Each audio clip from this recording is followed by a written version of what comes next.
Let's talk, talk means क्या होता है, बात करना, और लेट्स मीन्स चलिए, चलिए बात करते हैं।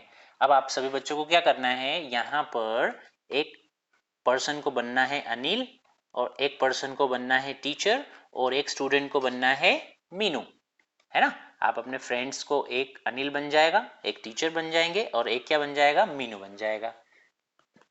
अब मीनू लड़का भी हो सकता है, लड़की भी हो सकती है। ओके नाउ, तो अनिल जो रहेंगे वो बोलेंगे एक्सक्यूज मी मैम, परमिशन ले रहे हैं मैम से।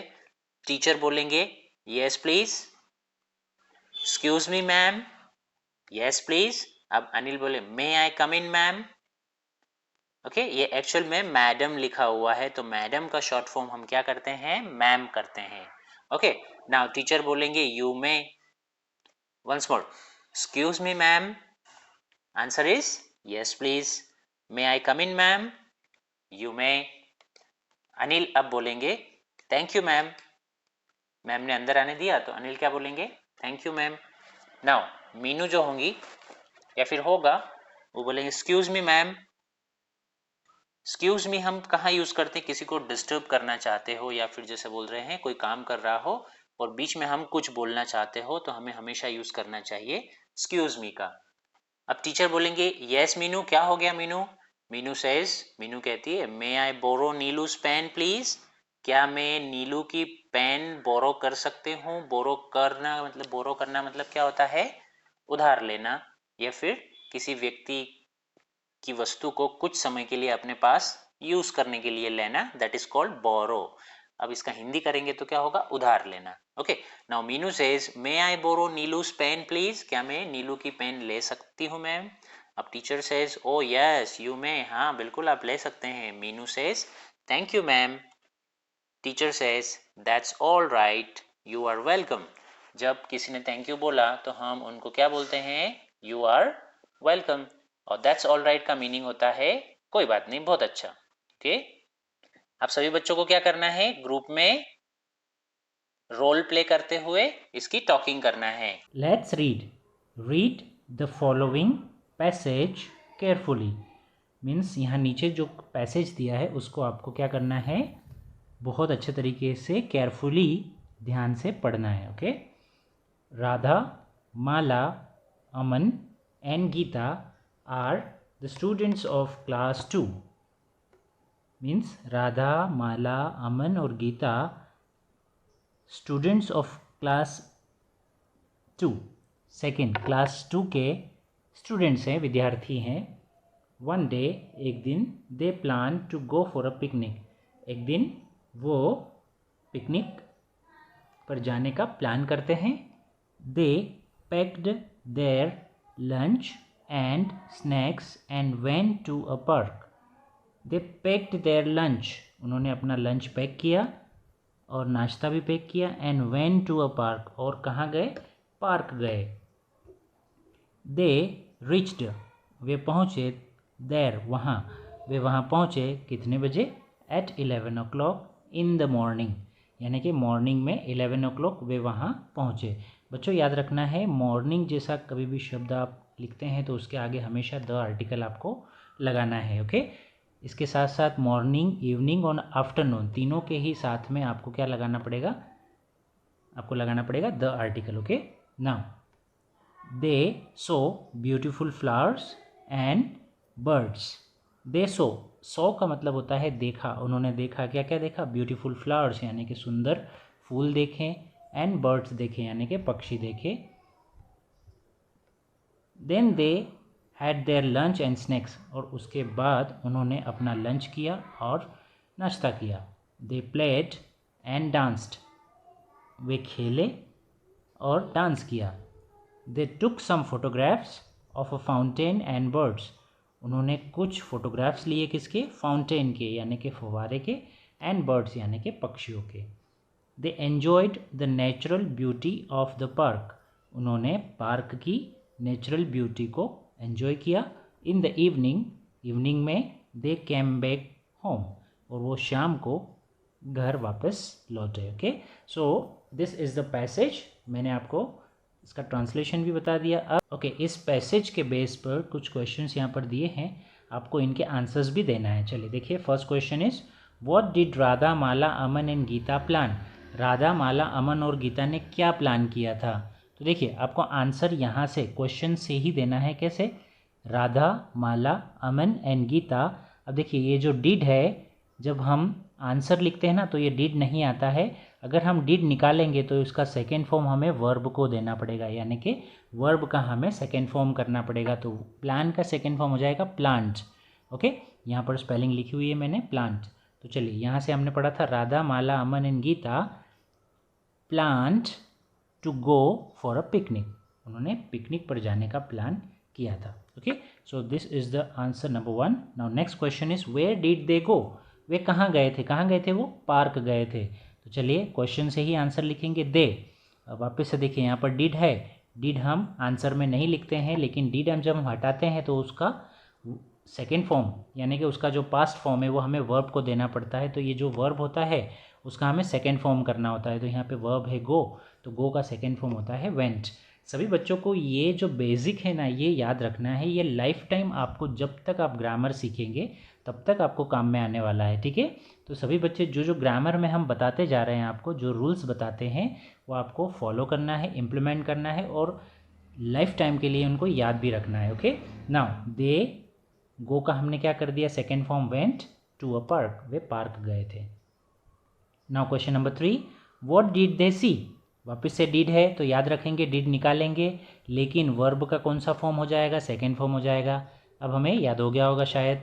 अब चलिए देख, दे सी का सेकेंड फॉर्म होता है saw. They saw beautiful flowers and birds. उन्होंने सुंदर फ्लावर्स देखे और बर्ड्स देखे। When did they come back home. वे घर वापस कब लौटे? तो वापस से यहाँ पर डिड है, पास्ट। देखिए डिड जो है ना, ये पास्ट बताता है। ठीक है, डिड क्या बताता है? पास्ट।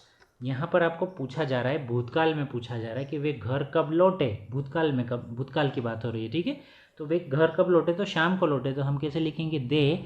अब देखिए डिड हमने निकाला तो इसका सेकेंड फॉर्म कम का केम हो जाएगा, तो हमने यहाँ पर केम लिखा। तो they came back in the evening. वे शाम को घर लौटे। तो इसके क्वेश्चन आंसर्स हमें केयरफुली हमारी कॉपी में एज वेल एज बुक में लिखना है। Okay, now let's write. चलिए लिखते हैं। लेट्स मीन्स चलिए एंड राइट मीन्स लिखना। चलिए लिखते हैं। क्या लिखते हैं? Complete the sentences with the help of the pictures.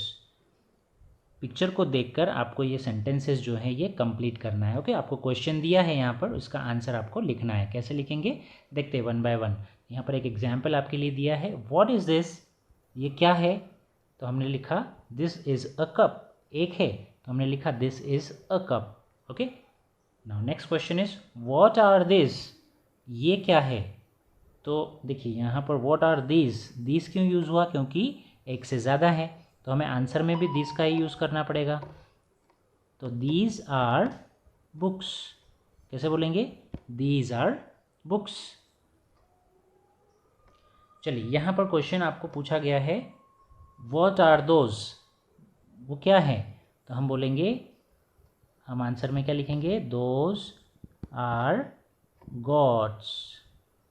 Those are goats, GOATS। Those are goats, वो गॉड्स है। Okay, now what is this? ये क्या है? तो कैसे लिखेंगे आप लिख सकते हैं आराम से। This is a pen. This is a pen. Okay, now next one is what is that? ये क्या है? तो क्या बताइए, कैसे बताएंगे, कैसे लिखेंगे? That is a table. That is a table, वह टेबल है। Now number 7, let's do it. चलिए करते हैं। अब यहाँ पर जॉइन द डॉटेड फिगर्स, यानी कि ये जो डॉट्स दिए हुए हैं आपको, इनको आपको क्या करना है? जॉइन करना है। ओके, फिगर्स को जॉइन करना है। And right these that these those in correct places. और आपको बताना है कि यहाँ पर THIS दीज आएगा, दैट आएगा, ये THEAC दीज आएगा या दोज आएगा। अब ये क्या होता है ये हम ऑलरेडी पढ़ चुके हैं प्रीवियस लेक्चर्स में। वापस से मैं अभी यहाँ पर इसको रिपीट नहीं कर रहा हूँ, है ना। तो चलिए, नज़दीक में यहाँ पर एक बॉल है, इसको हमने डॉट को जैसे ज्वाइन किया तो एक बॉल बन गया। तो एक है इसलिए हम लगाएंगे यहाँ पर दिस इज़ अ बॉल, यह बॉल है। लेकिन यहाँ पर देखिए ये जो गर्ल है अपना हैंड जो है वो एक्सटेंड करके बता रही है, लंबा करके बता रही है कि वह बॉल्स हैं, तो वहाँ पर दूर हैं और एक से ज़्यादा हैं तो हम लगाएंगे दोज आर बॉल्स। ओके, चलिए इस डॉटेड पिक्चर को हम ज्वाइन करेंगे तो क्या बन रहा है, फिश। तो एक है तो हम नज़दीक हैं तो उसके लिए हम लगाते हैं दिस इज़ अ फिश। लेकिन देखिए हैंड करके दूर की चीज़ बता रहे हैं और एक है तो दूर के लिए हम लगाते हैं दैट इज़ अ ट्री, वह ट्री है। ठीक ना, अब ये डॉटेड पिक्चर को हम लोग ज्वाइन करेंगे तो एक हट बन रही है। ओके, लेकिन एक से ज़्यादा है और नज़दीक हैं तो हम क्या लगाते हैं, नज़दीक के लिए दीज आर हट्स, प्लूरल के लिए, बहुवचन के लिए, एक से ज़्यादा के लिए। लेकिन दूर में अगर एक से ज़्यादा हैं, पॉट्स हैं यहाँ पर, ठीक है, क्या लिखेंगे हम, दोज आर पॉट्स।